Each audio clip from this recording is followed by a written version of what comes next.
أعوذ بالله من الشيطان اللعين الرجيم. بسم الله الرحمن الرحيم. قال الله سبحانه وتعالى في كتابه المجيد وفرقانه الحميد وقوله الحق وهو أصدق الصادقين.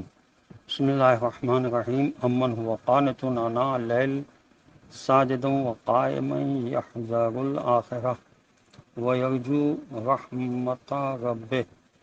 صدق اللہ العلی العظیم. السلام علیکم ورحمۃ اللہ وبرکاتہ.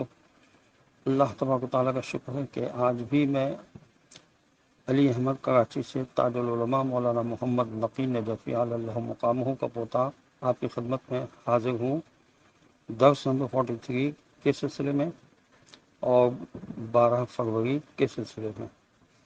آج کا موضوع شب داری کے بارے میں ہے اور اس کے لیے میں نے سورہ زمر کی آیت نمبر 9 کی تلاوت کا شرف حاصل کیا، جس کا ترجمہ یہ ہے کہ بھلا جو شخص رات کے اوقات تنہائی میں خدا کی بندگی میں لگا ہے، کبھی اس کی جناب میں سجدہ کرتا ہو، کبھی اس کے حضور میں دست بستہ کھڑا ہوتا ہے اور آخرت سے ڈرتا اور اپنے پروردگار کے فضل کا امیدوار ہے، کہیں ایسا شخص بندہ نافرمان کے برابر ہو سکتا ہے؟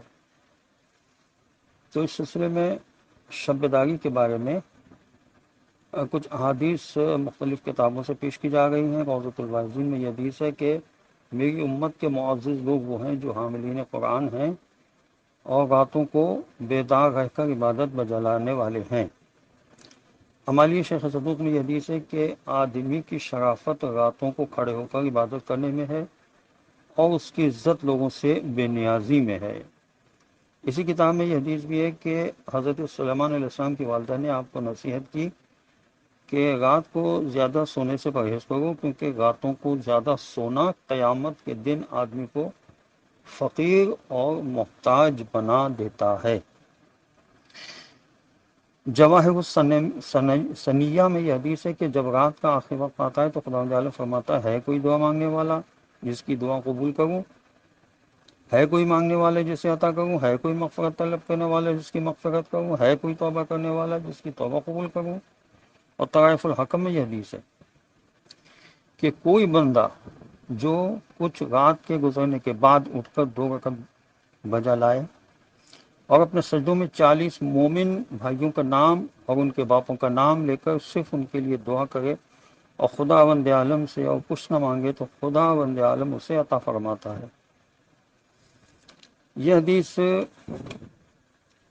ہماری شیخ صدوق میں ہے کہ جب ایک بندہ رات کی تاریکیوں میں اپنے مولا اور آقا کے ساتھ خلوت میں راز و نیاز کرتا ہے تو خداوند عالم اس کے دل میں نور پیدا کرتا ہے، اور جو وہ بندہ اے میرے پروردگار کہتا ہے تو رب جلیل اسے یوں پکارتا ہے کہ اے میرے بندے میں حاضر ہوں، مجھ سے مانگ میں تجھے عطا کروں، مجھ پر توکل کر کہ تیرے لیے کفایت کروں. پھر خدا عالم فرشتوں سے فرماتا ہے اے میرے فرشتوں، میرے بندے کو تو دیکھو جو رات کے اندھیروں میں میرے ساتھ خلوت میں راز و نیاز میں مشغول ہے، جبکہ اہل باطل لہو و لعب میں منہمک ہیں اور اہل غفلت بے خبر سوئے پڑے ہیں. تم سب گواہ رہنا کہ میں نے اس کی مغفرت کر دی ہے. ارشاد القلوب میں یہ حدیث ہے کہ جس وقت خداوند عالم قیامت کے دن اولین و آخرین کو ایک جگہ جمع کرے گا تو ایک منادی ندا دے گا کہ وہ لوگ سامنے آئیں جو راتوں کو اپنے بستروں سے اٹھ کر اپنے پروردگار کا خوف کھاتے ہوئے اور اس کی رحمت کے امیدوار بن کر دعائیں مانگتے تھے. بس ایسے لوگ اٹھیں گے مگر ان کی تعداد بہت قلیل ہوگی. ان کے چلے جانے کے بعد لوگوں کا حساب شروع ہوگا.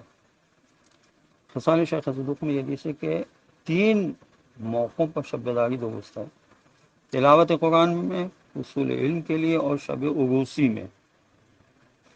ارشاد القلوب میں یہ حدیث ہے کہ کسی آدمی کے نقصان کے لیے اتنا کافی ہے کہ اس کی ایک رات ایسی گزرے جس میں اس نے 2 رکعت نماز نہ پڑھی ہو اور نہ اللہ کا ذکر کرے یہاں تک کہ صبح ہو جائے. اسے انسان کو کچھ وقت کے لیے صحیح رات کو بیدار ہو جانا چاہیے ہے، اور اس کے لیے بہترین وقت اگر زیادہ نہ اٹھ سکے جاگ سکے تو نماز فجر سے کچھ وقت پہلے کا ہے۔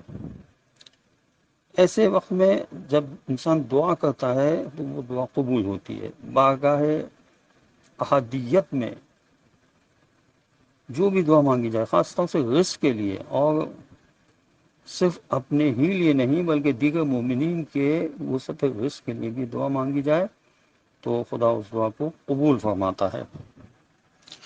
حضرت امام موسی کاظم علیہ السلام فرماتے ہیں کہ جب کوئی مومن کسی مومن کے لیے اس کی غیر موجودگی میں دعا کرے تو عرش سے آواز آتی کہ تیرے لیے 1,00,000 گنا زیادہ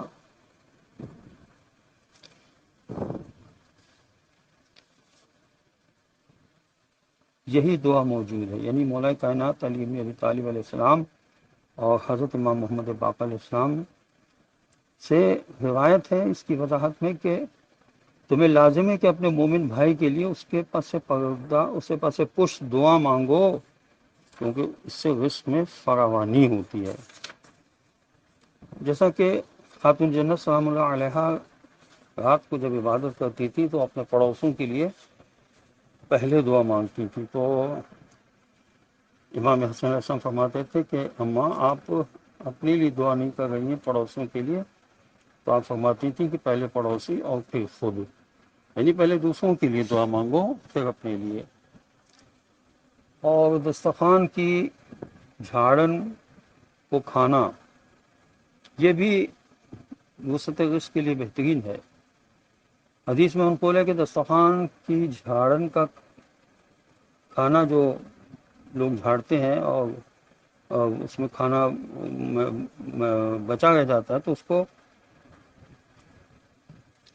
کھا لینا چاہیے، اس لیے کہ دسترخوان کی جھاڑن کا کھانا کھانے والے کی ذات سے اس کی نسل اس کی ساتویں پشت غربت و افلاس کو دور کر دیتا ہے۔ اسی طرح سر اور داڑھی میں کنگھا کرنا، اس کے لیے رسول اللہ صلی اللہ علیہ وسلم کی حدیث ہے کہ سر اور داڑھی میں کنگھا کرنے سے بخار زیادہ رہتا ہے اور روزی فراخ ہوتی ہے۔ اس طرح غروب آفتاب سے پہلے روشنی کر دینا، حضرت امام جعفر صادق علیہ السلام سے منقول ہے کہ غروب آفتاب سے پہلے گھر کو روشن کر دینا پریشانی کو دور کرتا ہے اور روزی بڑھاتا ہے۔ اسی طرح مسلسل نیکیاں، انسان کو مسلسل نیکیاں کرتے رہنا چاہیے۔ ان کے فوائد بیان کرتے ہوئے رسالت مآب صلی اللہ علیہ وسلم ارشاد فرماتے ہیں کہ عمر میں اضافہ صرف نیکی کے ذریعے ہی ممکن ہے۔ تبرکاً چند نیکیوں کا یہاں تذکرہ کرنا مفید ہوگا۔ نمبر 1، تلاوت قرآن۔ قرآن وہ دولت ہے جس کی موجودگی میں کوئی فقر نہیں ہے اور اس کی غیر موجودگی میں کوئی تونگری نہیں ہے، یہ رسول خدا صلی اللہ علیہ وسلم کا ارشاد گرامی ہے۔ اسی طرح علم دین حاصل کرنا، رسول اللہ صلی اللہ علیہ وسلم فرماتے ہیں کہ جس نے علم طلب کیا اللہ نے اس کا رزق اپنے ذمے لے لیا، اور فرمایا خوشخبری ہے ان کے لیے جو اہل فقہ اور حکمت کی صحبت اختیار کریں۔ اور یہ بھی فرمایا کہ جو شخص علم میں ترقی کرے اور زہد و تقوی میں ترقی نہ کرے تو ایسا شخص خدا سے دوری کا مستحق ہے۔ اور فرمایا کہ جو دنیا و آخرت دونوں کو خواہش مند ہو اس کو علم حاصل کرنا چاہیے۔ اسی طرح صدقہ و خیرات کرتے رہنا چاہیے۔ غربت کے عالم میں صدقہ و خیرات کرتے رہنا بہترین صدقہ ہے، یہ رسول خدا صلی اللہ علیہ وسلم کا فرمان ہے۔ اور سب سے افضل صدقہ وہ ہے جو ایسے رشتہ دار کو دیا جائے جو اس سے قلبی طور پر دشمنی رکھتا ہو۔ خداوند عالم کی بارگاہ میں دعا ہے کہ ہمیں عمل کی توفیق نصیب ہو اور خدا امام زمانہ کے ظہور میں تعجیل فرما دے اور ہمیں ان کے اعوان و انصار میں شامل ہونے کی توفیق نصیب ہو۔ وآخر دعوانا ان الحمد للہ رب العالمین، وصلی اللہ علی محمد وعلی آلہ الطیبین الطاہرین المعصومین المظلومین۔ والسلام علیکم ورحمۃ اللہ وبرکاتہ۔